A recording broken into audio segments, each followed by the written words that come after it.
privacy controls, hiding IP tracking, and especially software anonymizer, VPN, as they call it these days, that's made, in my assessment, for the protesters in Iran. But for the average person, I think it's just a distraction, and they don't really know what they're doing when they install these controls, and can get them in more trouble than it's worth. The Adversarial Podcast. Why you gotta be so adversarial? It's time to get adversarial. Hey guys, welcome back to the Adversarial Podcast. We're dropping another one just about a week after the last one to get back on our schedule after the holidays here. I am, before you even ask why, this cool background now, I'm traveling. I'm with some friends out in Vegas today, but here we go. How about you guys? Anything new going on logistically in your world? It's freezing. You and Mario are in nicer weather than in the East Coast, where it's freezing cold right now. But next week I'll be in Tel Aviv, so it'll be not much nicer. No, nice. Yeah, how about you, Mario? It's beautiful here, 62 degrees, and nice. looking forward to the 3-day weekend. But I'm also always worried every time we have one of these long weekends that the bad dudes are going to play games with us. Wait, you're a startup founder. You don't have a 3-day weekend. Wink, wink, wink, wink. Cushy old startup founder, man. That's right. Let's get right into it. So, like, current event-wise, we're in the middle, and I say this in case this is being listened to in arrears, or if things change dramatically over the next 48 hours. But we're in a little bit of a quasi-standoff with Iran, with the protests going on there, and Trump voicing support for the protesters and threats against interference from the Iranian government, which they're always going to be doing. And so everybody's kind of holding their breath to see what happens next. One quick technical bit from that I thought would be fun to discuss on here. What most people are hearing a lot are internet blackout imposed by the Iranian government so that protesters and organizers can't organize. But there's videos and images getting out. So, like, I thought it'd be fun to have a little technical conversation for people who are curious about how is that probably happening, and what are the risks. There's there's news that Starlink was made free for anyone in Iran right now. People talk about whether Starlink receivers should be airdropped for people instead of whatever else it may be that's getting out there, or that is being thought about. What's going on? Either of you, how are we getting these images out? Starlink has been, I think, the primary mechanism. But a while back, I wrote an article about enterprise security controls, and I said our enterprise security controls are very much like some of these authoritarian countries, and I use North Korea as an example. Yeah. Things are tightly monitored. You can get outbound access shut off. You operate on these approved images, and you're not supposed to use any other image. There's no rogue systems that are allowed. And any violation of any of these policies can be met with severe consequences, up and including to termination. And of course, termination in the context of an authoritarian regime is very different than termination in a corporate context. But some of the things that these authoritarian regimes are trying to do, again, they're very similar to what we try to do in enterprises when it comes to how do we avoid the exfiltration of things that we consider to be either inappropriate or sensitive from the standpoint of an enterprise. Yeah, it makes sense. And I'm drawing on the metaphor. So people are getting things out because either they had Starlink or their uncle who had it said, sure, you could use it, just don't tell anybody it was mine, or whatever it may be, and they're scrambling. And that's really analogous to employees going around your controls. What about the detective controls? We always say, well, we'll monitor first, and then we, like during an audit, right, you have regulators in, you'd say, oh yeah, we block access to known malicious websites or illegal content, and we monitor. So if anybody goes, we know. And that's always a lie, sorry. But like, no one ever is just watching and saying like, hey, I saw you're trying to, you use that in a forensic investigation if there's a problem, but in real time, it's not a lot going on. And if they did, what's the most you could have, a slap on the wrist? How at risk are people protesting of getting busted because I think there it's worse than a slap on the wrist, right? So But what are the ways people are going to get busted in that risk or not? well, it's a similar. Again, I'm characterizing a pretty dreadful view of enterprise security, but it's just the threat of it, right? You have to create examples of people who have violated these controls, and it's just not a great environment to. I personally don't like. I wouldn't want to work in such an environment, but yet here we are as security professionals, security leaders who kind of live in that sort of model where we need to make sure people know we're serious about these policies, and the violation of them will be met with the appropriate level of consequences. And if you don't unfortunately for the Iranian people, many of the protests have gone down because the policy guideline around termination, unfortunately, was actually done, right, and we've had thousands of lives lost, and people were like, okay, they're serious. It changes your equation as to whether you go out and protest the next day. Yeah, and I mean, as far as like people finding like video comes out, it could be geolocated if the thing just puts metadata in there. If the recording device does. I suspect most people getting images out are probably aware of that, and well, they'd want the geo in there, but they wouldn't want because obviously they're saying where this thing is happening, but they wouldn't want the provenance and who they are to be able to be unraveled. And then from the egress standpoint, so they're going through Starlink. If you're cracking down and you're trying to find where this person, who this was, and where they are, and where's the Starlink. Is that a cat and mouse game with Starlink itself and trying to find where exit nodes are and all of that? Or is it made for this kind of thing and randomizing the egress points and trying to anonymize? Are there protections built in? How dangerous is it? Yeah, so I think where the cat and mouse is happening right now is around what is the detection method to know that this transmission is occurring? And then subsequently, how do you disrupt or create the right interference to prevent those signals from getting properly transmitted? And that's where the cat and mouse game is happening right now. Again, just applying it towards enterprise security. I'm not sure if that's very different than what if the DLP is not a foolproof control. It catches stupid, but it doesn't catch clever. And in the same way, what the Iranian government is doing is trying to catch stupid, but anyone who's clever and comes up with different ways to get around will find ways around. Yeah, that's a good way to put it. I don't want to dismiss what's happening with the folks in Iran, and may the Lord be with them sincerely. And it's awful that they're going through that. But I do want to make the connection that I want to explore that whole enterprise philosophy that Sunil just brought up, comparing it to security and enterprise. And I don't know, guys, you remember the wall of shame or the wall of sheep? What was that thing? Right? And you go to what was it? Was it? No, it was in it's in Vegas. What was I think it was DEF CON. Blackout. Wall of sheep. Oh, it's DEF CON. Right, and okay. What's this? I don't know this. Wall of sheep? Sunil, remember? Why don't you? Yeah, I don't know all the details. If you transmitted your password in the clear, your name and your password will show up on the wall of sheep. Yeah. And that was back when it was possible to find websites that weren't SSL or TLS. That's before we all moved to end-to-end encryption. Thank you, Edward Snowden.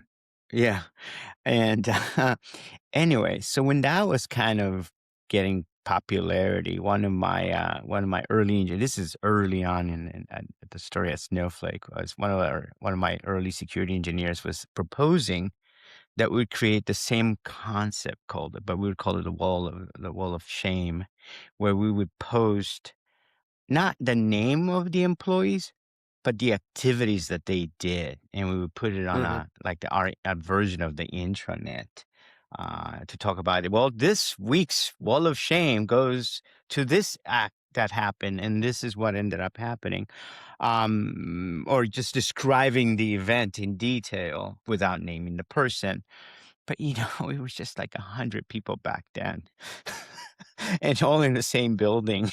And so most likely you knew who it was going to be. And so anyway, it was kind of interesting at first to think about the story. So I had her working on a proposal, but I never took action on it. Yeah. Well, I know I've thought with our kids before, like if their screens were mirrored to the TV in the living room while everybody was around, that I wouldn't mind them using their laptop near as much. you know? Yeah. But, I think, like this makes me think about privacy and like, I argue a lot of times that people are focused on the wrong thing, especially like home security individuals.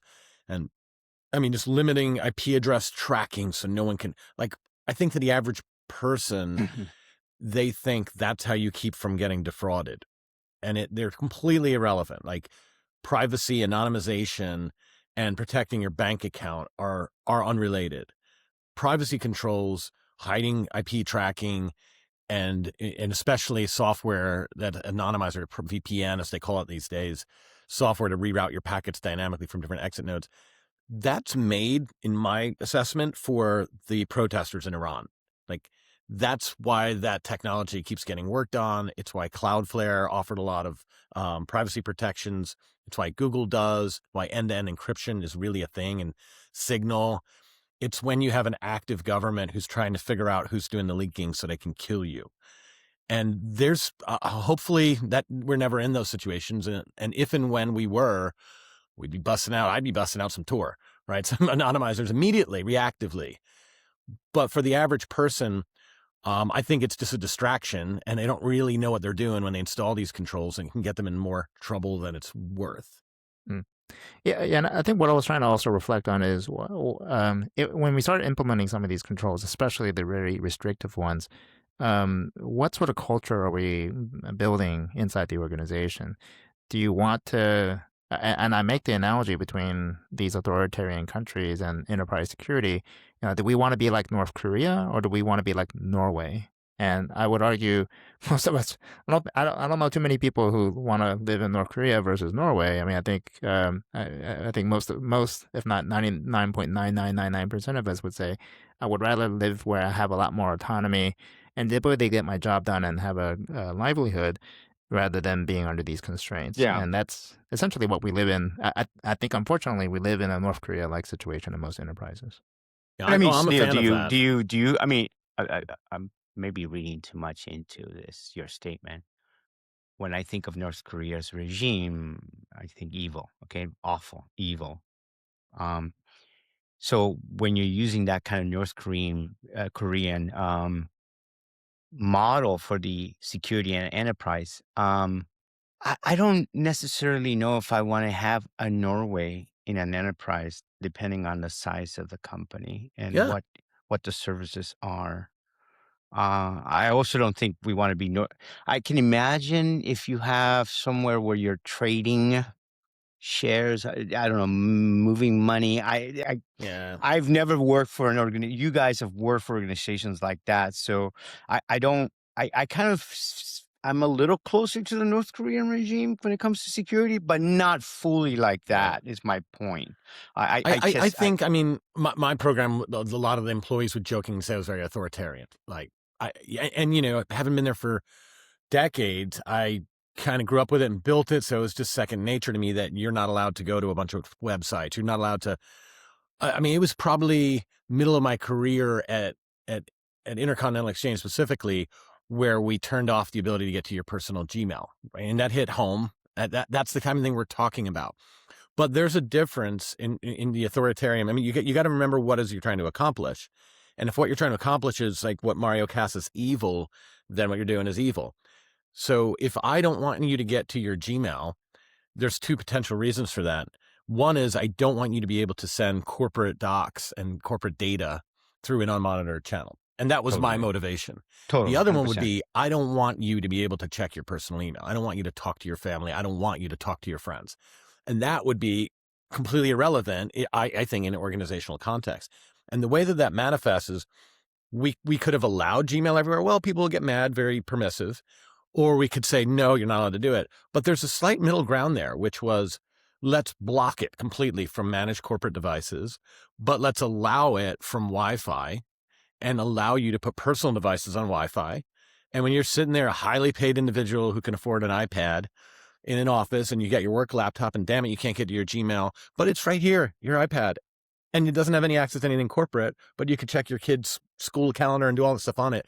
that's a perfect example of a middle ground where you're not blocking what you're not worried about. You're just focusing on the issue. And that helps when you're dealing with maybe the EU where there are privacy concerns especially for employees. Yeah, otherwise you can get in trouble trying to do that. Right. And so sometimes I got into trouble because I try to be a little bit more, I don't want to say democratic with but I did we used to let people use their personal emails at Snowflake.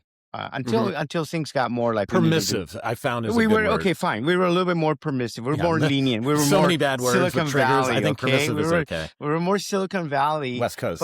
But that stuff ended up biting me. And I know we talked about this in the past, but that ended up biting me because when we started hiring a ton of people in Germany, I couldn't have the same controls that I had in the US to protect the endpoints that were owned by the company with German employees.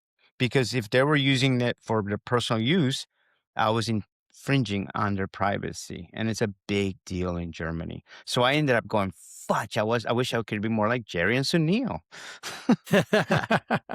Well, actually, I think the model, so if the North Korea example isn't a great, it doesn't resonate as well. Let me give you a different one that people may be familiar with. It's the Severance model, referencing the show, right? And for those who are not familiar with the show, basically there's a company where there's some sort of firewall that once you pass, you don't remember anything about your other self, your personal self. You only think about your work self, and vice versa. When you're in your personal self, you have no recollection of the work self, and it's really a characterization of what we actually would desire. Maybe in security, we would love to have this bifurcated world where you want to do your personal work, well, just do it in your own personal devices, and sure, we'll give you the connectivity, but never should the personal and the work ever meet, right? Never should they be intersecting. And yet the show puts a pretty damning sort of view on that, like how, like how does that really affect us? Because that's essentially what we're trying to do in some respects. But it is, again, a condemnation of that sort of model as well. So we had security awareness training. Believe it or not, I'm going to work that into this. So I, as a CISO, one day was like, you know what? I'm going to get some stickers printed, a few hundred of them. And as I travel around the world in all of our offices, I'm going to put these stickers. And so I thought, what do I want to get across? Security awareness training. And that's always a challenge with security awareness training is with a limited attention span, limited window. What's the core things you want to get across? Most awareness training programs actually don't think about that. They try to be exhaustive and just hammer generic, no before material. But my question would be, what do you get across if you only have 4 seconds a year? What do you get across if you get one sticker that they're going to see? And I made like 3 or 4 stickers with 3 or 4 main themes. So it wasn't just one, but one of them was separate personal and business computing. And it was a little rectangular business card size sticker. And one half was gray and the other half was blue. And they were in inverse colors. And so I felt like that was enough. Like I didn't have any how to do it or whatever, just like to plant the seed and to know that's something that is a security precept. Is that a core thing for insecurity, and does it vary by the type of org and the threat profile? I did something like that, but it was entirely, if you have a security incident or detect a security incident, here's the email and how you can contact us, or this is how you can contact security. And that's all I cared about. See something, say something. Yeah. That's a great one if you only have 4 seconds. Well, so let me just offer my perspective on that personal one. I think I would like more data on whether or not that is a big concern, a big enough concern to make that the number one concern. I know the story about what was it? Some guy's Plex server got compromised, and they used that to tunnel into their corporate environment. I forget what company that was, but anyway, there was that sort of. I've had that. I've experienced that. Yeah, no, I'm not saying that doesn't happen. I'm saying it does happen. The question is, compared to, let's say, hey, use a password manager, or have you? Did you ever the sticker saying, have you used the same password twice? Okay, if so, I do. I use the same password, twice or more, probably in 40 instances or something like that. Right? Well, going I forward, think you that's shouldn't bad. be, right? I think we all know going forward we're not, because we have a password manager that makes that, irrelevant. And I think that's if I were to talk about like what is the number one thing that people are getting, we all know the story isn't that they get hacked, they log in, right? The attacker doesn't hack you, they just log in. So I Right. think if I were to pick the number one cause of concern, it would be something more like that versus, uh, let's say bridging your personal and your work life. We as a person bridge that, right? We don't operate like severance. We live in both worlds at the same time. Yeah. Well, and just to be clear, like, because I dropped that in there, people might wonder what I'm talking about. But like reusing passwords, what I mean by that is, for the first 600 things on the internet that I signed up for in the 90s, right, I would use the password that was in vogue that year, and then the next one, and the next one. And so now I have this long trail that I know through like Google Password Manager where something is reused, but they're always for things that are throwaway to me, right? That I'm Totally. expecting. Totally. That doesn't matter whatsoever. And I almost, like, I'm looking right now, the auction site for the preschool auction, right? BestBuy.com, Buick.com, all the stuff that if it matters, it has multi-factor. You just can't count on a single factor. If it doesn't matter, then throw it away. Give it something that I expect to go away. And these are all appear in breaches, I'm sure, because if that password's reused, it was probably a crap password that was in a data breach. Anyway. Well, I think ultimately it comes down to which control it moves the needle the most. Does separating personal from work move the needle more than, let's say, just saying, hey, use a password manager? Well, and I would argue it does for companies that care about data disclosure. And I would argue that not all companies should need to be prioritizing data disclosure. Wait. Mm-hmm. Sorry, Jerry. Please continue. That's a really interesting question Sunil just posed, but please finish your thought, Jerry.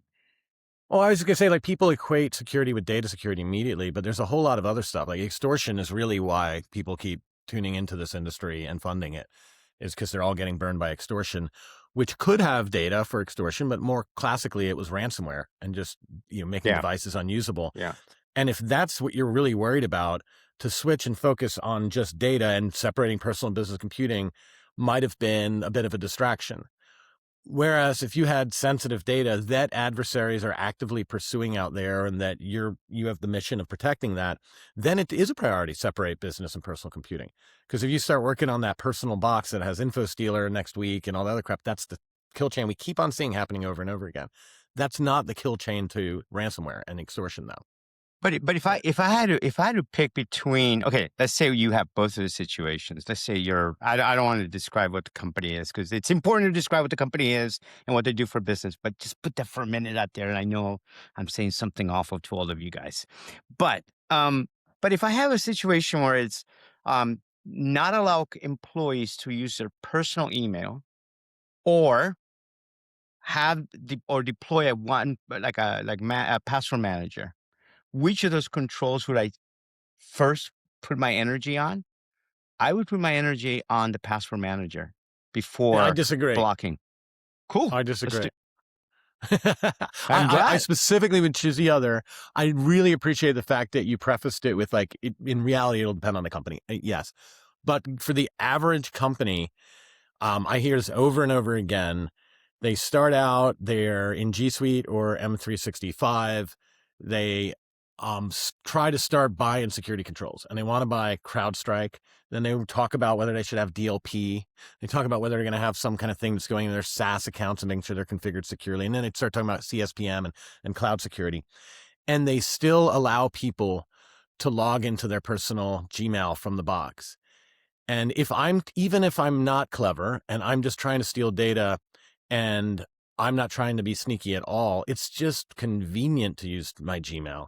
And if someone could log into their personal Gmail and hit the attach thing and browse anything on the local network and send it, then the only thing saving me from data theft is that the only dirty little secret is that nobody cares about my stupid data. But if you are serious and you were actually right when you were worried about your data, you can't live like that. People can't be able to get into Gmail. Password manager, who cares? I mean, if passwords are saving your bacon, then it's only a matter of time till you get owned. You have to MFA. I got to come back, but Sunil, I want to hear your point of view. Please. So I mentioned earlier this perspective of running an authoritarian security function is really more about the culture of the organization. And for a smaller company, especially a startup, good luck hiring people if you operate that way from day one, right? It's just people are not going to want to live in that sort of authoritarian regime.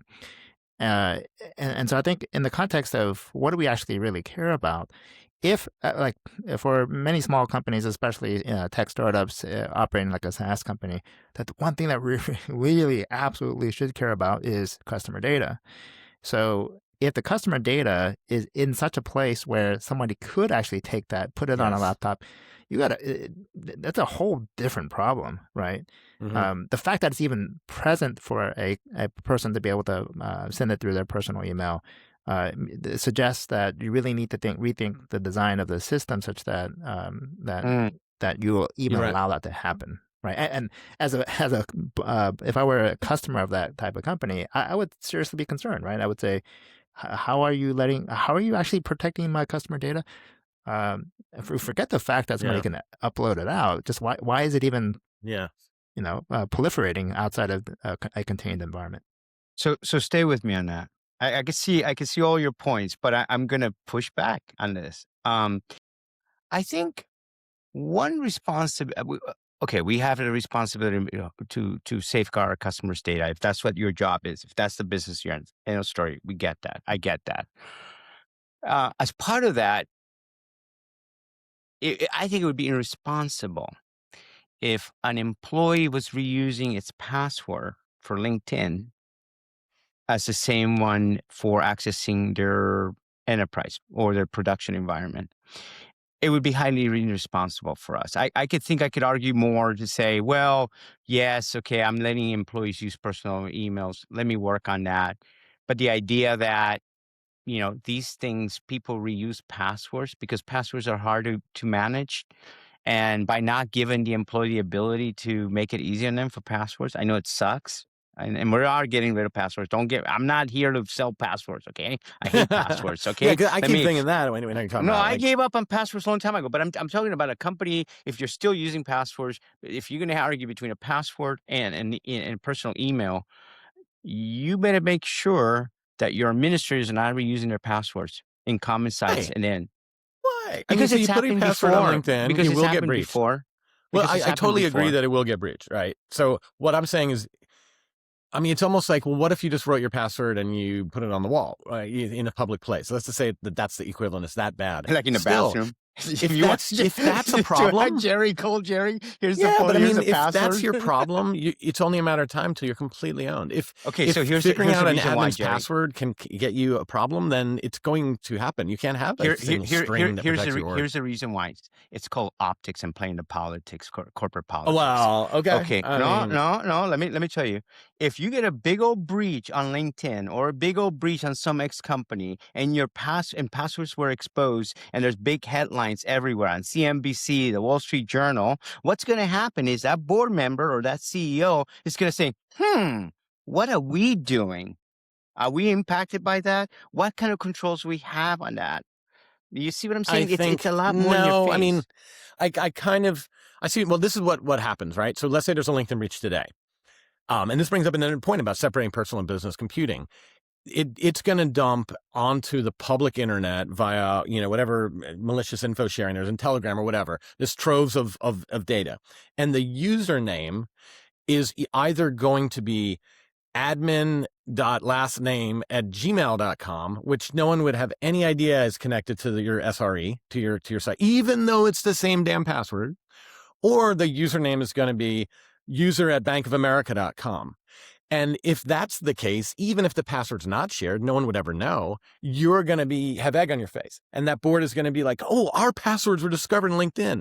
Only because the employee used their business account to register for third-party service. That's why that's a bigger threat than password reuse. Nobody still even knows if they reused the password. No. And yes, they're going to credential stuff, those names and passwords against your whatever you have exposed. But if a name and password gets you into a remote act, you're screwed. You can't live like that.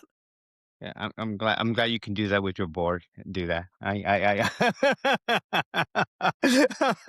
gave up that fight a long time ago. Hence the reason: don't use passports anymore, please, for the love of God. Well, before we move, go ahead, actually, Sunil, before we go. I want to put in one additional point around the notion of exfilling our data. Before in the past, bridging personal and work was a problem because the most convenient way to do exfil was that exact method, and we generally made it. We said, you know what, we can't prevent this, so it's an acceptable risk because of the quantity, and the risk was someone pulling out their phone, taking pictures or videoing, whatever it is. Okay. Unfortunately, fortunately or unfortunately, however you want to look at it, that is no longer a inefficient means to exfil content. So Yeah. I think we have to recognize that if the reason why we separated work from business from personal was for the exfil consideration, you might as well block phones or prevent people from bringing their phones, which again goes back to that cultural piece, which no one's going to want to do. I 1000% agree with you on the info stealer side of the equation. But if the reason why you separate those two worlds is because of exfil concerns, then you might as well go all the way and block and prevent people from bringing their phones into work as well. Yeah, perhaps. I mean, if you're going to be an authoritarian government, hey, go all the way, right? Yeah. So speaking of you authoritarian banks governments, are authoritarian, all right? You banks are authoritarians. Well, I've talked to you guys. Yeah. But before we get off of the regime, so back to Iran. Another thing, like I was talking with a good threat intel friend a few days ago, and we were talking about what threat intel teams do, and at a big, well-resourced enterprise, and then whether or not mid enterprises have a threat intel team, whether or not they should have a threat intel team, and what those teams should be doing if they do have one. We were going down the road of like outsourcing and providing threat intel as a service, and if so, what would be the core bits that mid-sized companies need? So with this situation brewing, at a very large geopolitical critical infrastructure organization, it would have been top of mind. The threat intel team would have been processing that, looking for any escalation. And what that team pretty much would have said would be, look, we are a critical infrastructure. If we're in an open conflict or even a somewhat masked one, we are, if not fair game, a likely target of Iran in that case. And in the conversation, this guy who's in that situation, running it for a big company, was talking about like Al-Qassam cyber fighters in 2013-ish and Iran proxies doing DDoS against Bank of America, and very close to home. So there's total precedent here that this happens and it's in play. So what about the long tail of listeners and companies who are running a SaaS company with, $200 million a year of revenue, consumer-facing services, and so on? Did they need to react to the Iranian situation? If so, well, let me start with that. Is that something they need to be processing? So there's I really enjoyed this presentation by Eric Olson at RSA a couple years ago. The title of let me see if I can find it. The title of the presentation is "Intel on a Shoestring: Building a Great Program, Even on a 3-figure budget." Okay. 3-figure budget. So basically under $1,000, can you build a threat intel program under $1,000? And I think that's kind of the audience that you're really speaking to, people who can't put that much time and energy into something. So it was a great presentation just because he gave some perspectives of how do you prioritize and what are you really fundamentally looking for. The way that I would approach it, the way I've characterized it is, if you want to have a really good threat intel program, actually, let me use a slightly different analogy quickly first, and then I'll go back to threat intel. Instead of the word threat intel, let's use the word competitive intel. Okay. If we think about competitive intel, you have a much more refined understanding of what is it that you really care about. How do you downscope what you're going to be looking for? And when you let somebody know, hey, there's a problem, okay? And in the context of competitive intel, as a startup or as a small, medium-sized company, there's thousands of other companies, of course, out there, but you're not going to alert on what maybe, some competitor in a wholly different industry is doing. They don't. I mean, it's not even a competitor. It's some other company in some other industry is doing. You don't really care, right? You're focused on your industry and your specific vertical, and so on and so forth. Now, there are you keep an eye on big actors. Let's say like Walmart. If you're in retail and you're trying to sell something, you want to know, what might they do that disrupts your thing. But your real competitors are going to be like if you're in a physical location, the person next door, or across the corner from you, or whatever else it is, and you're trying to understand. You localize it as much as possible because that's what people care about. And in the same way, when it comes to threat intel, I would say our starting point is oftentimes we're missing a starting point, which is a threat model. Okay, what do we actually care about in our environment? And the threat model should inform the threat intel that comes alongside of it. So once we have an understanding of a threat model, we would say, oh, these are the signals that we should be looking for. And we isolate those signals and only report on those signals. We unfortunately get a lot more than that. And that oftentimes makes threat intel itself useless because we're just inundated with things that make have no material effect on my position. Damn it, Sunil. It frustrates the bejesus out of me when you make so much freaking sense. So, I mean, really, trust me. The one thing that, that I can add is, for us, threat intel came after threat modeling. I'll just say that. Good. I do not know if one comes before the other one, if there's a natural progression. But again, I would have to agree with Sunil. Yes, our threat intelligence came after threat modeling. But once we had a team for threat intelligence, dedicated threat intelligence, I think I slept a little better. And they really do an amazing job. I love threat intelligence teams and what they're doing. And if you can afford it, not on a shoestring, I'm sorry, it's not feasible when you start. But no, hiring I like people where for you're that. going with that. And Sunil, man, that competitive intelligence thing is really cool. So Yeah. I never thought about it that way. Yeah. But working with that model, the other thing is it's funny, as a startup founder, I've had a spreadsheet literally called competitive intelligence for a long time. And the reason I'd had it was because people would say, like, what are you doing? Give me the dog and pony. Oh, have you heard about so-and-so? They're kind of doing that. Or, oh, can I introduce you to this person? I know they're doing something similar. Which I'm always like, no, I don't want to meet them. That's the most awkward meetup ever. And I just don't do those anymore. Like, oh, hi, nice to meet you. So you're kind of a competitor. Neat. So I don't need to do that. But what's interesting to me is whether you view the entries on that sheet as adversaries or as learning points. And when I look at the competitive intelligence sheet at this stage in our journey, I'm not at all worried about market share and whether someone's going to sweep in and do what we're doing right now. Like, that's not it. What I want to do is like look at, is it working? Are they having success? Who failed? That's what I really want to do, is review all the ones that failed. And I want to talk to the founders and find out, like, what did you try? What did you find? Did the market look at you like you were dumb? We're thinking about this. Did that work? And that's, I think, the true value of intelligence. Yeah. Right, is you don't have to spend all your time, whether it's an enterprise or a midsize, you don't have to be like doing anatomy of scattered spider and where they are and tracing them to their mother-in-law's houses and all that kind of stuff. What you need to be doing is studying how Caesar's, they got popped, how they got popped. Yeah, you want the understanding victims. That's right. And who cares who it was? And that's what you need to learn from. I don't want to know the victim. I'm sorry, it's not like I'm into drama. You mean the adversary? You want to know the victim? You mean?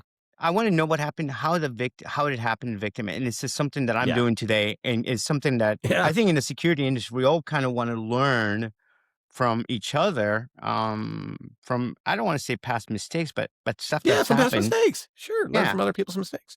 Yeah. We'll trade. One of the things, when I was at Bank of America, I funded, I was one of the original folks behind the Center for Threat Informed Defense by MITRE. And it's because they, of course, created the MITRE attack framework, and it provided a lingua franca for a lot of us. But one of the things that I specifically also asked all our threat intel providers to do was to map their reports to the MITRE attack framework. My first response when I got that was, what's the MITRE attack framework? Think back 2013, before it became really popular. Yeah. But it was like, hey, we all need a lingua franca, because what I really needed was, look, you have this threat intel report. Great. Should I read it? Okay. Right. I live in Virginia, but do I really care about a weather report or a tsunami report in Seattle? If I have loved ones in Seattle, sure, but not really, right? And so I think in the same way, if we have a threat model that says here are the areas that we need another lingua franca for threat models, but we don't really quite have that today. Threat objectives. That's what I'm preaching all the time. So Yes. yeah, but I think that's to that end. Yes, if there's a lingua franca that we could then use that to say, here's a threat intel report that specifically aligns with the threat objectives that you care about, then yes, you should actually read that threat intel report and figure out how it applies to you. But if it doesn't align with threat objectives, then yeah, it's maybe a casual reading for you to. But there's look, you have more than enough work to do. Let's focus our time on the things that matter. So Stride, right? I think of threat model, like one that we use, Stride is what we use. And I know it's not always particularly, it was what Microsoft came up with it, right? It's a Microsoft thing. And it has many shortcomings, but at least it got us started. And again, sounds like a broken record. Everything Sunil said, and Jerry, do threat modeling before you use threat intelligence, honestly. Or it's just noise. Yeah. When with limited resource, it's all about signal noise ratio. So elimination is the exactly game. It. Yeah. Well, so, on this note here, and the idea of like collection priorities and making sure that you're reading the news that's relevant to you. And by the way, we've studied this problem, and the best solution I've come up with is Apple News. When you're on your iPhone and you look at Apple News, it has a section that says For You, and then it has Other News. And I think so I want to ask you guys what you would want as a CISO in like a daily briefing, like on your drive to work, so to speak, or on your walk from the coffee machine. What do you want to make sure you're aware of in like a 20-minute window every morning? And I mean, just going first on it, I would say it was just what I described. I want to know stuff that's actionable, that is relevant to my threat profile immediately. And then I also want to know the general headlines that everyone else is going to have read. And I want to know that in a way like, yeah, that happened and I don't have to worry about it. So that when someone asks me, I could see informed and like, oh, yeah, I'm tracking that. And here's why I'm not so excited about it. What do you guys think CISOs of different sizes or whatever need in a daily briefing? So let me, I'll use the analogy I made earlier. I don't happen to own, I'm not, wealthy or anything, so I don't have properties in all the different coasts. But let's suppose I did, right?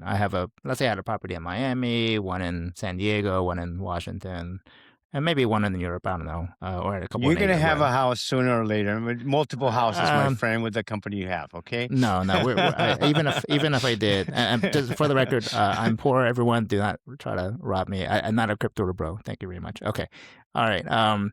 But if I had a stake in something like that, what I would want is a curated report that says, here are emerging threats that affect your assets.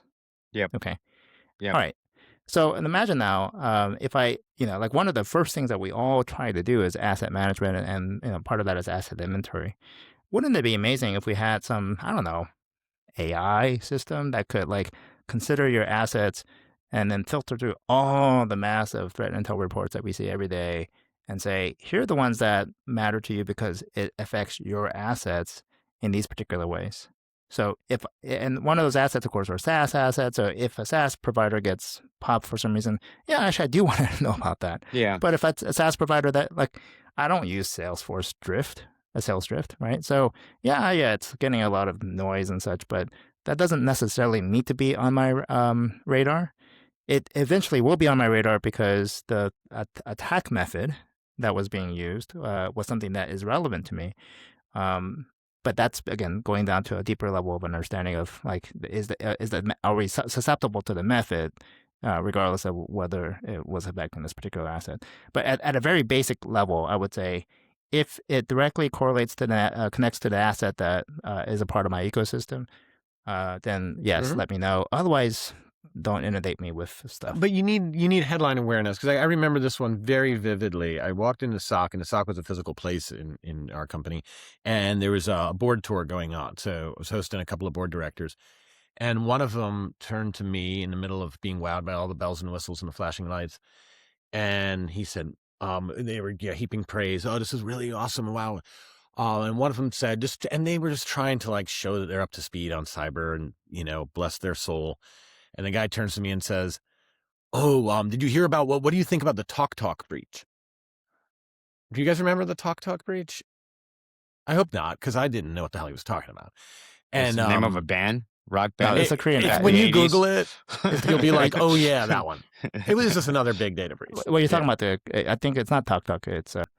It's the Korean messaging app thing they're talking about. But anyway, keep going.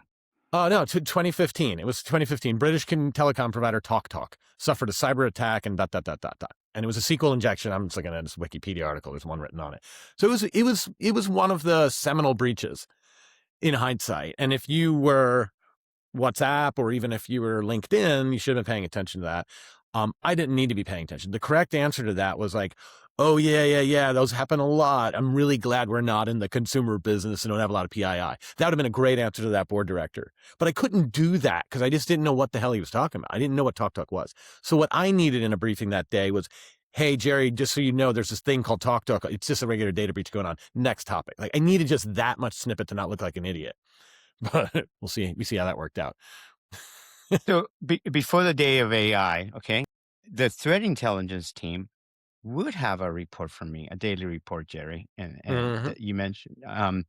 But I mean, it wasn't like always a report. If there was nothing, there was nothing. But usually, the way it was, it was, if by the time you hear that you have been compromised, Andre, that's a really bad day. So usually, what you're looking for mostly is has secrets associated with the company. So I would look for secrets being, sold on market or secrets out there, right? Targeted. So that's the first thing I wanted to find out. Something that my internal security team hasn't figured out. We haven't noticed some sort of attack internally. Anyhow, so secrets that were being sold out there associated with our company. To any customer of ours who had been compromised in some association to us, whatever, right? So that was another thing. Then the third one was headlines, and headlines that were priority was on vendors that we were using, okay? Or customers as well, even though they were not associated, even though they have not been, Snowflake wasn't the cause of it, they had been compromised. People always wanted to find out, well, was it Snowflake? What happened there? Because you always wanted to find that out, right? And then you got into the other kind of, you could talk about open source packages as well that were compromised or that were in the headlines and right that were applicable. Then there were the rest of the news, like what's out there, like the TalkTalk example. And I would have that kind of report. That's the kind of report that they would have. And when I saw something that was going to hit the headlines, I would let my CEOs, CIOs, CFOs know, here's what's happening. So if you get asked questions, be ready. And this is the actions we're taking. And before you host the board, make your own briefing and do some Googling if you need to that morning. 100%. Like even if you don't get a regular briefing, those are the days that you want to figure out what's going to be on the news. And that's how a threat intelligence team can help you, by the way, sleep a little bit. There you go. I totally agree. So, we always talk about geopolitics a lot, and a lot of times like the kind of USG nexus into cybersecurity and commercial cybersecurity. We had talked about national cyber strategy, which is the latest scuttlebutt is that it'll be out the first week of February. And we're looking forward to that. And when we talked about it last time, we had noted how there's supposedly some information and the way it's organized around some pillars, that there's one around offensive security. And that I was saying that the news organization that was reporting it in early December was probably misconstruing it because it was talking about like it was hackback, when really it was just about, in my mind, enlisting the private sector to help. And then we got into, does the USG need that and why and how so? And is it Blackwater a precedent? We talked about them and that sort of thing. Letters of marque came up and Sunil was talking about that idea of commissioning the private sector to do offensive operations for the government. However, this week, the news is saying like, no, it really is going to be hacked back. And it really is about allowing companies to actually take an offensive role. And we'll see when it lands. But I'd love to hear from you guys. Yeah, it wasn't just being. It wasn't when I say on behalf of the government. I don't mean. I didn't mean to protect the government. I meant to protect the private sector itself, where we would hire up. And I seriously don't think that like a private sector entity will explicitly say, "Hey, we private sector entity are going to hack back because we were attacked." What is going to be created is a market for the Blackwaters of the world that will act on behalf of me, but will not be attributed it back to me, right? Well, I mean, that's just a professional way to do it if you have a green light. Yeah. So I fully expect. Well,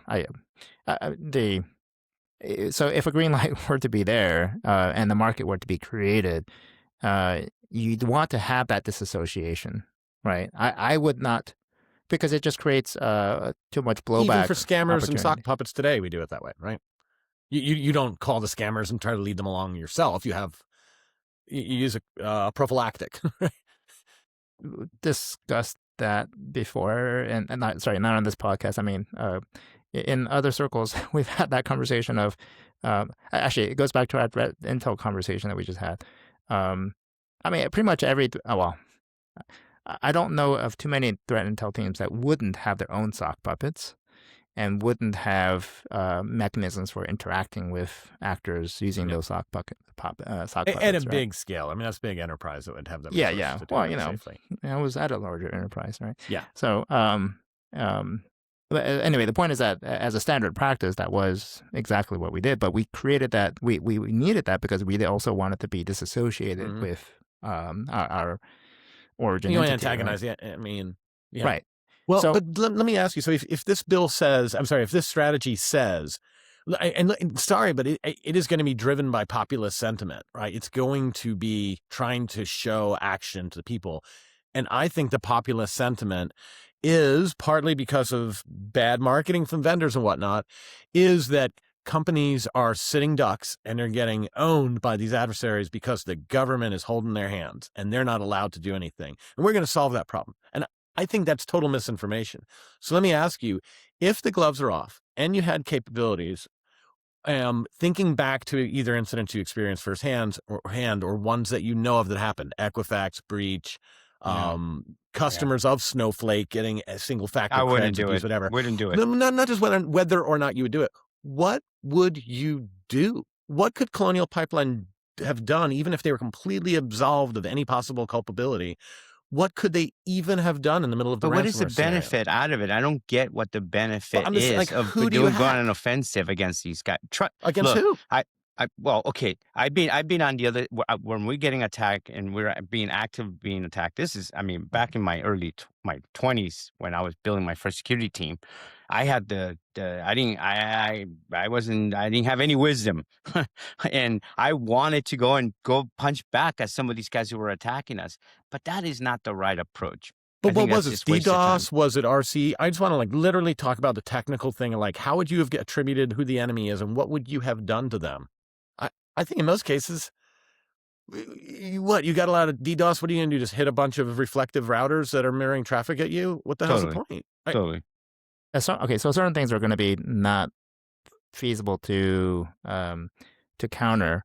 But let me also just offer a couple other perspectives that broaden your thinking on this. One is that if I'm, let's say I'm the Blackwater of cyber, and I'm saying, hey, I put my shingles out for business, and I'm your agent for hire, so to speak. If I, as an agent for hire, don't already have presence in some of these adversary environments, then I'm not doing my job well. In other words, you should consider me having been actively trying to infiltrate these environments a priori. Okay? Okay. And so part of the question is that okay? Is that legal? Is that appropriate? There's a whole bunch of things. Maybe that will change now. Okay. Right. Okay. So that's one. And so it'd be foolish to your point about the Colonial Pipeline. If you're asking me to to establish access and presence at the point of being compromised, you're like, you're impossible. We're not ready, right? Yeah. So now imagine if you knew that you could do that, you might be more ready. Okay. All right. The second thing that I think there's another lens also to consider. So looking at 2027, maybe 2028, some say 2029, China, Taiwan, you're trying to convey a message to the rest of the world to say, hey, look, we're getting ready for a potentially very significant cyber operations against the United States. We are going to do our best to ensure that we secure ourselves, and that's part of what the national strategy, I'm sure, characterizes. But we also want to let you know that there's a form of mutually assured destruction here. Okay, that we want to make sure that we're going to be ready to unleash. That we're creating the governance structures to enable that to happen. And so if you choose to do something, just know that it will have certain consequences. So there's another messaging piece that's worth noting. It's weaponizing the whole private sector. It is giving the private sector the license to be able to become weaponized on behalf of the U.S. government and on behalf of private sector to be able to defend itself in light of potential future events. So I stand corrected. I'm leaving this conversation, this recording, feeling differently about this. So what I'm feeling now after what you just said was, if this bill says next time you have a colonial pipeline receives an attack or Caesars is getting ransomware, that one of their stops along the way, and right now they can just call insurance basically and start doing forensics and try to shut it down, and then start the negotiation for the ransom, unfortunately. Now in the future, it might be, well, hold on, call Blackwater. Call whoever it may be. Hey, we're getting this. And like, oh, I think I know who that is. Yeah, look, we'd have to burn some infrastructure to take them out. We could do that. It's going to cost you $1 million. And most companies would love to do that. I mean, it's cheaper than the ransom, and you're actually paying for something altruistic and not just funding bad guys. So boom, they just go wiper malware on Scattered Spider or whatever it may be. And yeah, that's not perfect, and it's not scalable and reproducible, whatever, but setting up that industry means there's this arms race, this gold rush of companies that are all out there proactively establishing penetration and access to criminal networks, to the Chinese PLA government, to Venezuela. It's not going to slow down. I mean, there's going to be a lot of gray area here. And the idea there is that if then there's an open conflict with the United States and China, and then there's critical infrastructure being attacked and all of that, that there's suddenly hundreds, if not thousands, of capable new entities on the scene, some of whom have already established access in the Chinese entities, and then giving them like the wartime green light would mean something, because they already have pathways to do it. So that's very interesting, very fascinating. Yeah. All right. Hey, on a related note, something came up. So semester just started at Georgia Tech. I'm teaching enterprise cybersecurity management again, and we have an open Slack with 430 or 448 students. It's insane. And the Slack is a mix of first time touching cybersecurity, undergrads, all the way through practitioners and PhD students. And one of the things that came up was frameworks. And so I talk about like crafting a strategy, and then I guess my basic take is like, go ahead and align in this cybersecurity framework if anyone's ever going to ask you about alignment, because if you're explaining you're losing, it's easier if you're going to write a strategy anyway, use that as your table of contents so you could say you align to it. But we got in this discussion of like, which framework is best? Is that a good starting point when you take over security org? You need to start by finding a framework and all.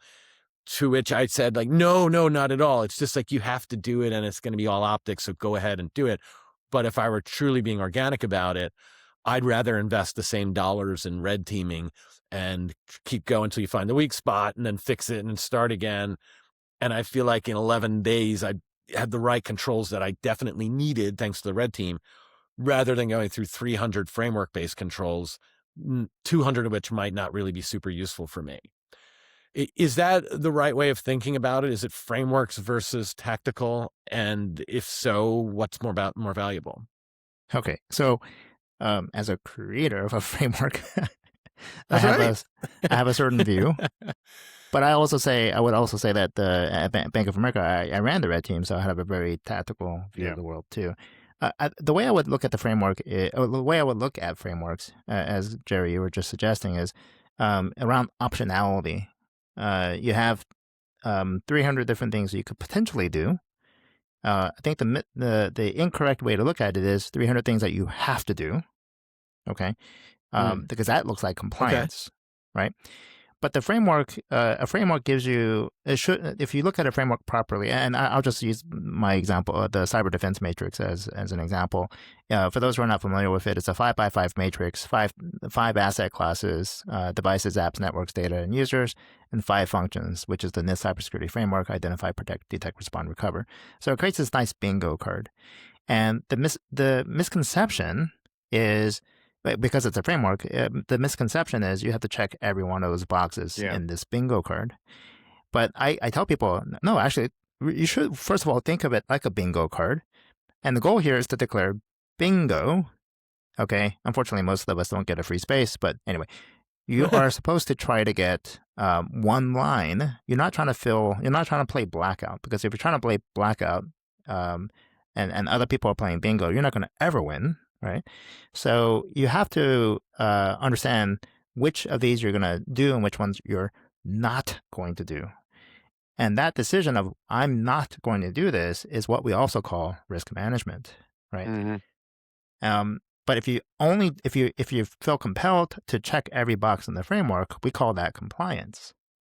So I think the perspective that I would take is a framework gives you the range of options to consider. And again, it says options, not requirements to do, but options to consider. And you align those against, let's say, your red team and what's actually truly a problem and what you care about in your environment, and say, okay, among these options, we're going to invest in these parts of the framework because that's what makes the most difference for us. So like that. I'm going to do the much less cerebral answer to what my logical friend does, right? And the premises here, Jerry, just so you're a new CISO, you're coming into a company, right? You know the business, you know what they're selling, the widgets, the services, whatever that is. I'm not going to go in there, but I hope you did your homework. You know what the freaking business is doing, right? Okay. The very first thing I would ask is, show me your red team reports in the last year, or pen test reports, whatever you have. And I want to go look at that, and I want to see the quality of reports. The first thing that's going to give me a signal about what I'm getting myself into before I go strategic, before I go into frameworks, is to understand how much stress tests have we done on this environment, who's done it, what's the quality of it. And that would be my beginning. I'm a believer in is you got to stress test the environment to first know what you got to go work on. Yeah. So, blindly taking a framework, there's so many different frameworks. They're all kind of, I don't want to, okay, so you're going to get upset with me maybe, but they all kind of go back to the granddaddy, the NIST, right? NIST is freaking a monster if you try to look at that thing and implement it, but they're all kind of variations of it. I would want to do a red team. I also want to understand your visibility. How much visibility do you have in the environment? Well, I totally agree, but to put a fine point on it, what are we talking about to people that are getting started in all of this? So I just asked ChatGPT to just sample 5 random controls from NIST CSF so that I can get an idea of context here. And so 2 ways to do the same exact thing. One is you're going through all, and I don't know, maybe there's 130 or something like that if you go 3 levels deep in NIST CSF. And you ultimately, number 89 into this exhaustive examination, you get to this, where is this here? Okay, DE.CM-1. The network is monitored to detect potential cybersecurity events. And you have an auditor sitting there going, hey, we need to satisfy this. Network traffic and system activity are monitored to identify anomalous suspicious behavior. What do you do if your goal is to satisfy that? And that's the only goal. It's idiotic. You'd buy Darktrace or SourceFire or whatever. You dump it on the network, plug it in, turn it on, and then you check that box. And that tool would be worth nothing. If, on the other hand, you started with a red team engagement and someone gets in and they're sitting on a box and they move laterally, and instead you look at it, and maybe to Sunil's point, you're informed by having this menu available to you with NIST CSF. But when you're sitting in the room and you go, and then what did you do, red teamer? Well, then I was able to pivot and I moved over to the Postgres database. And how did you connect to it? I SSH to it. Hey, everybody, why didn't we see that? Network team, why didn't we get an alert? Well, what do you want? You want alerts anytime someone SSHs? Well, anytime to SSH something new. Okay, well, we could do that, and they build that alert. that is very valuable. And and then you could use that to tick that stupid NIST-CSF question when the auditor comes in. Do you monitor? Oh yeah, we do. We have one alert just for SSH to a new destination. But that's a lot more valuable than all of Darktrace and 5,000 nodes. Yeah. So maybe it's a good like menu to have on the wall. But I think that if you actually want to secure things, you want a red team. I had the same yesterday conversation with a colleague, a former colleague who's a CISO now at a new company that he's working at. And I said, well, look at CloudTrail. You're in AWS, go look at CloudTrail. Look at the policies. What is it collecting? That's the first thing. And just dump all those freaking logs. Put it, just put it in anything out there. But wouldn't you agree that having an actual intrusion that you're aware of, thanks to a red team, then saying, let's find evidence of that in CloudTrail and make sure next time we get an alert, that's awesome. But just starting with, hey, check out CloudTrail and see if there's anything weird going on. No. I mean, no. That's why when red team, and if the red team doesn't find anything good, I would look, folks, as Neil would like to say, vulnerabilities are dense. Security issues in a company are also dense. It's just a matter of taking the time to go find it. And if your red team is not finding new ones, I would question the red team. Yeah, and as a starting point, I would go even before a red team and say, because a lot of people can't afford a red team, don't have a red team. Yeah, true. But everyone can afford and can take the exercise to do a threat model. And it's cognitively heavy to do. It's not easy to do from a thought process standpoint. But these large language models are actually pretty good at helping us get started. And it gives us a starting point to say, okay, given this threat model, do we care about this particular vector that is identified in the threat model? And if so, then do we have a countermeasure or control or a mechanism to know when that vector has been exploited in some way? Okay. And so that conversation is almost, I would argue, there's so many, a red team only has so much time to go and explore all possible paths. Yeah. Will they explore one of the paths and find something? Sure. But it's a very similar argument that I would make to what we used to do with vulnerability scanning versus pen testing. If you do a pen test and didn't do a vulnerability scan before you do the pen test, then your pen test is really just a waste of money because you haven't even done the basics, something more foundational, which is just doing a vulnerability scan.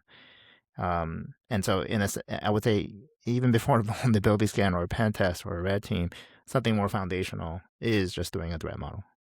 And, when I see the term threat model thrown around, it's usually an AppSec or it used to be, and it was literally the data flows. So it would talk about like, how do you get data and all that?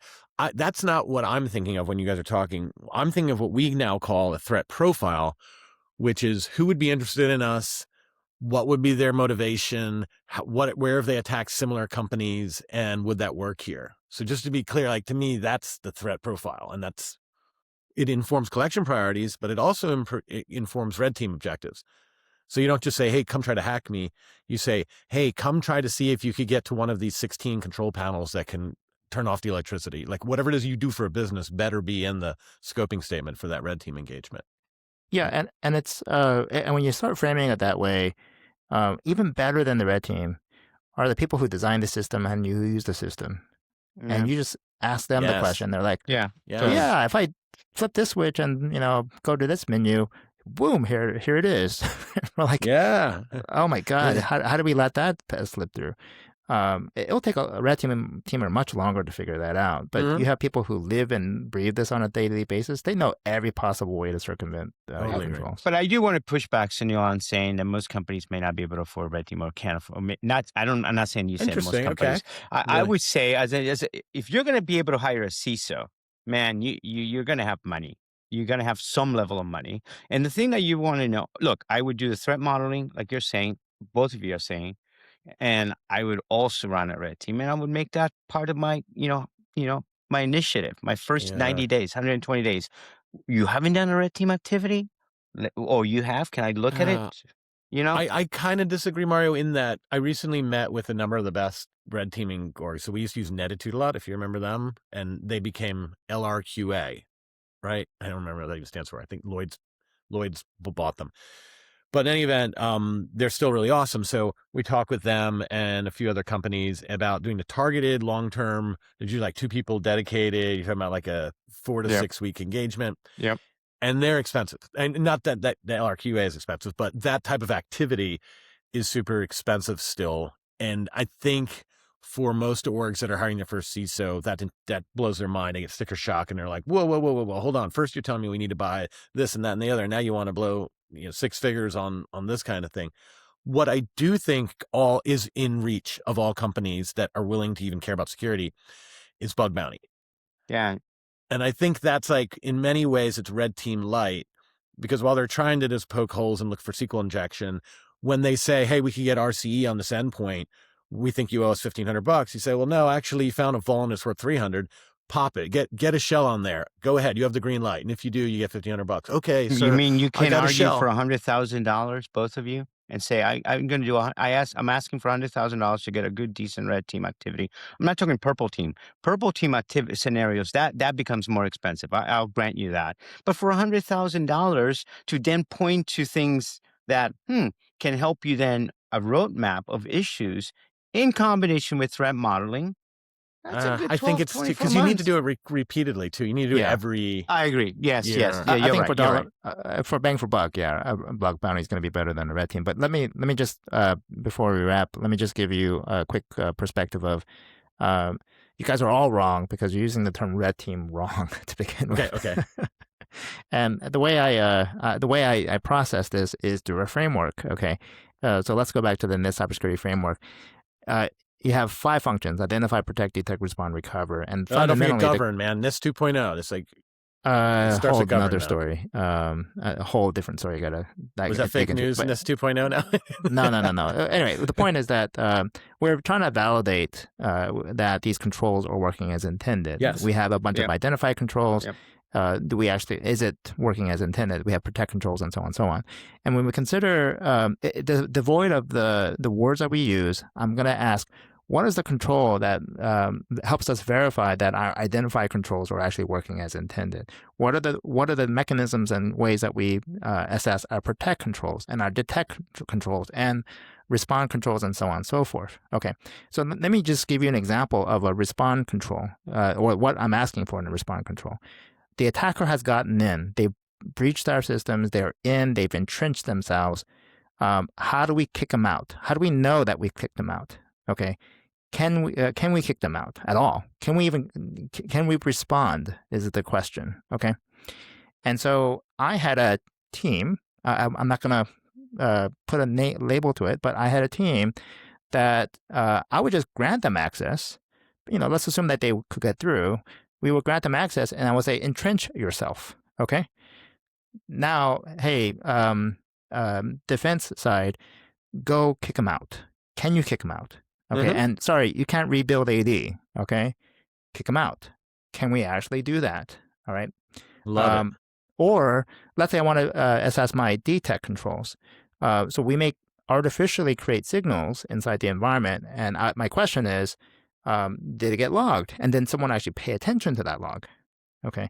So we have these sort of mechanisms that we want to introduce to see whether the controls are working as intended. Now we start putting these labels on. And the label I would have put on the respond control, or the team that I bring in that entrenches themselves, is what I called my red team. Okay. What I did for the detection side was what I called the breach and attack simulation. Okay. And so we throw these terms around and it gets really confusing because we're not really sure what control we're actually assessing. And so when we talk about bug bounty, what we're actually effectively assessing is, did we patch all our vulnerabilities? Did we run SAST? Did we run DAST? These are all our identified controls. Did we actually find all the vulnerabilities that we were trying to find and get rid of them? And bug bounty is great for that. Should I hire a really, really expensive red team to do that? The ones that are meant to entrench themselves in an environment and remain persistent? I mean, sure, I'm sure they're really good at finding vulnerabilities too, but that's not really why I hire them. I hire them or have them for a whole different purpose in evaluating a different type of control. Totally agree. All right, guys. Well, yeah, this is awesome. We ended up going a lot of directions that I didn't foresee, but thanks as usual. We should be back on our fortnightly schedule from this point forward. But we've gotten some great feedback. I think all three of us have recently got some great conversations with listeners, and I know I meet new people who are in Slacks with me, so they have access to me, but I had never met them before off the podcast. And a lot of times when we say things that are inaccurate or stupid, sorry, just get the facts wrong. That's what gets the most reactions. A lot of times I get like, whoa, we're talking about this wrong. What you're saying is a mistake. And that type of feedback is welcome too. So errata corrections or ideas for new topics, bring it anytime. All right. Well, thanks guys. I'm looking forward to the next time already. Look forward to it as well. And as they say, if you want to get an answer on the internet, just say something wrong and you'll get an answer.